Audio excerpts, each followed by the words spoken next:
drive and energy that's kind of been permeating through this camp over the past few days, and maybe how is it a little bit different from the past few years when you come in? It's been fun. It's been good so far. Just good to be back. I mean, obviously having Dan at the helm this year, having his first spring training, that's been different. It's been good. And just seeing how he wants to do things and putting his own spin on things and just all the pitchers getting back together. It's been fun. He kind of came in through a whirlwind at the end of last year and had the off season to self-reflect, get to know more people within the organization. Just how much more comfortable have you seen him in his role here?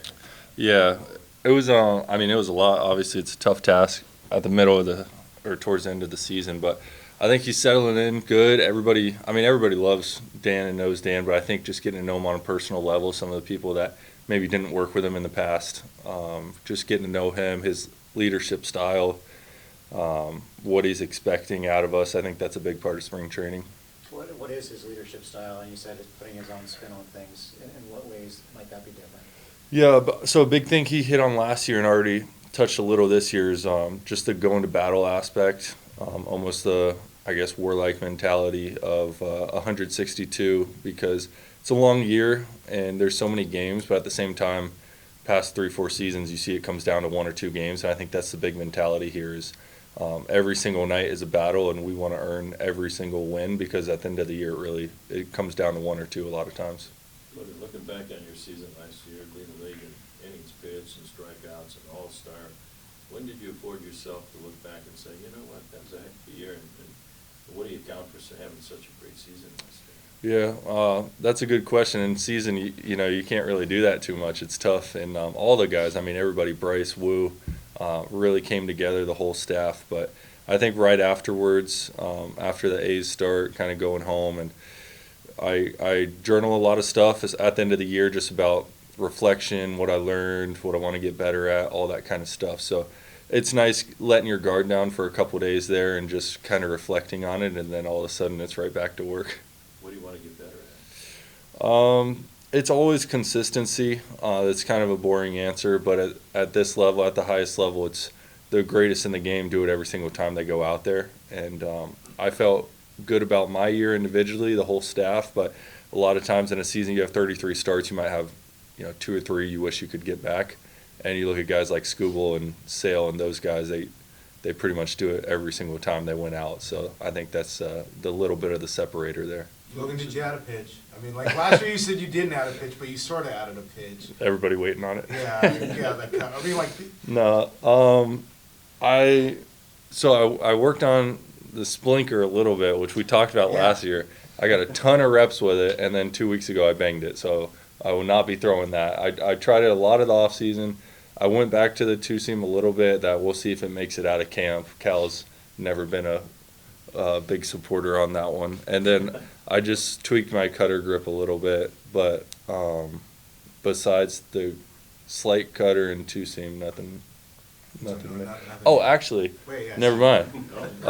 Just the other day, Bryce's downer curveball, like Big Mike from last year, the really hard downer. I was just kind of playing around with it a few times in the off season. Then I threw one out here, and when I got here, the first pin, and Woody and Trent actually really liked it. So we'll see. I might throw that. So how does it work if Woody and Trent like it, but Cal doesn't like it? And Cal seems to be prone not to liking most things. A lot of times. It comes down to the first pitch. Me and Bryce would joke in the off season when we would talk to each other that we're working on pitch. He was working on his cutter and everything. It all comes down to the very first pitch you throw, because if it gets hit, Cal's never calling it again. You got a name for it, or is it Big Mike too? Yeah, maybe a tribute to Big Mike. Who knows, something like that. But it's going to be tricky because I have a curveball and then it's another curveball. So I don't know. We'll figure it out. But that, like Bryce talked about, the way you throw that curveball in the depth, hitters don't like it because it's kind of the hard action down. Yeah, I think it takes away the hump. That's the idea of it, to have a downer. And so my curveball now got a little sweepier and plays better to righties, so it might be something I use to lefties, like on the outer half of the plate. It might be kind of a handedness thing. But yeah, think of Glass now, how it just comes out, guys swinging a pitch 50 feet that is in the dirt, and you wonder why, but it came out exactly like a fastball. Where kind of old school curveballs have the big hump and then land in the zone. This is more of a straight out, and bottoms out. But I don't know. I've thrown it like a few times, so we'll see if I use it. Jerry came out at the last day of the second last day of the season with, he said it was Plan Z to trade any of you guys or he wanted to keep the staff together. Then you get to the winter meetings and guys start signing for, $25, $30 million, and all of a sudden, like, the Mariners actually start listening to offers on Luis. How much did you track that? Because and you are, like the way it is, are you always concerned that I might get a call and I'm the one going? Yeah, I mean that's part of the business a little bit, that you have to just understand that it's going to come. My first couple years, it was kind of a little more like a hesitation, and that nothing to say. I don't want to be here or anything like that. I love being here. I hope I never leave, but it's just like, stuff like that eventually happens. I saw Castillo's name in the headlines, and you always wonder how much truth there actually is to it. So I'm not sure if it was blown up or what, but it was a little bit scary at first, just because who Luis is and what he means to us and how he's helped me and all that kind of stuff.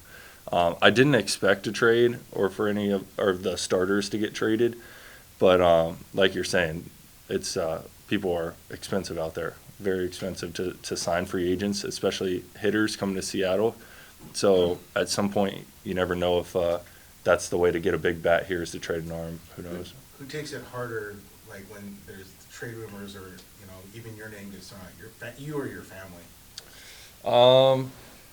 That's a good question. Probably, I don't know, maybe the family or the logistics that go into it are probably scary too, of like, you got to restart your life, where do you live, all that kind of stuff.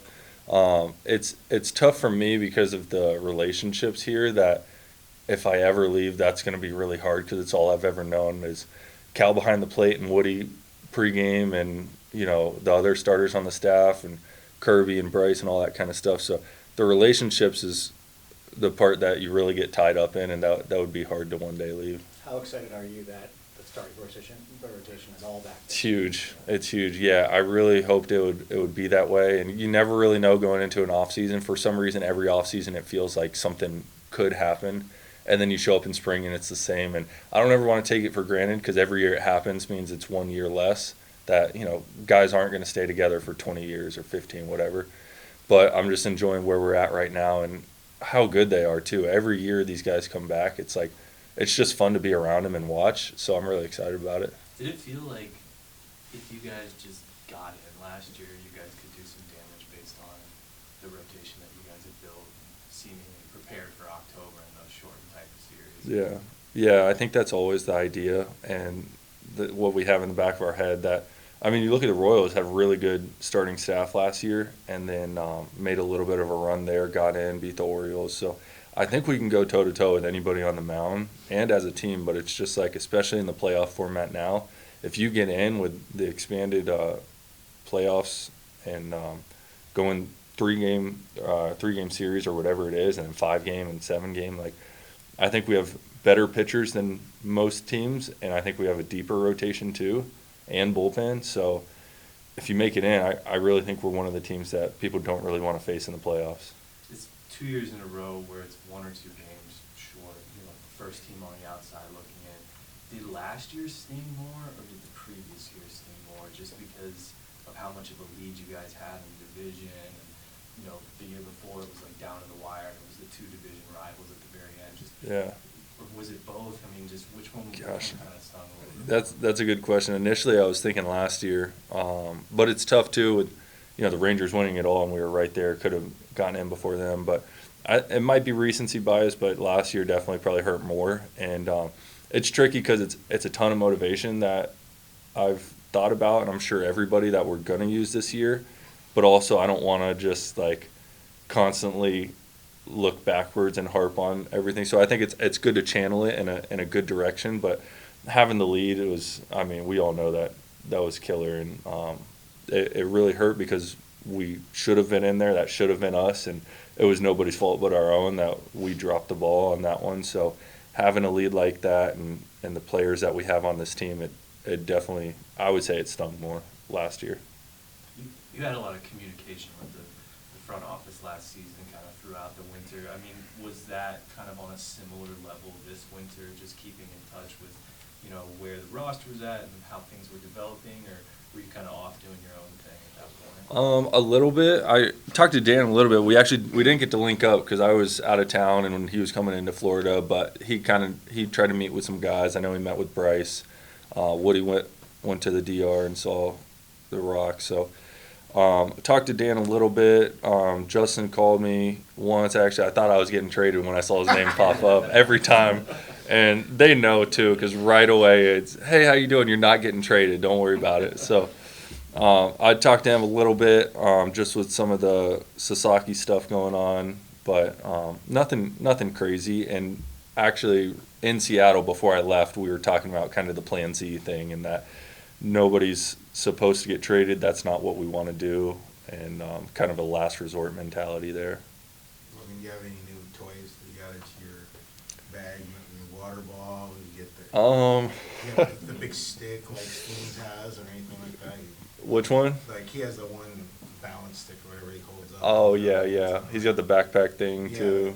The backpack water thing. They have that at the place I train. I just don't use it. But I'm trying to take away a little bit. My bag is only so big, so I can't keep putting stuff in there. So who knows? You might see me with a little less stuff in there. Cal gets rewarded with the platinum glove. Just you get to see him every day. What is so special about him as a catcher and what he does with you guys? It's awesome. It's the work he puts into it.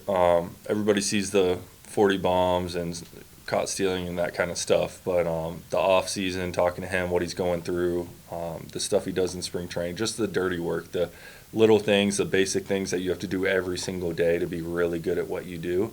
That's who he is, and he has that kind of old school mentality, which I really appreciate from a catcher. So it's awesome to see him getting rewarded at the national stage for what he's actually putting into it. Logan, as far as you know, are you the only guy on this roster that has that sort of alter ego?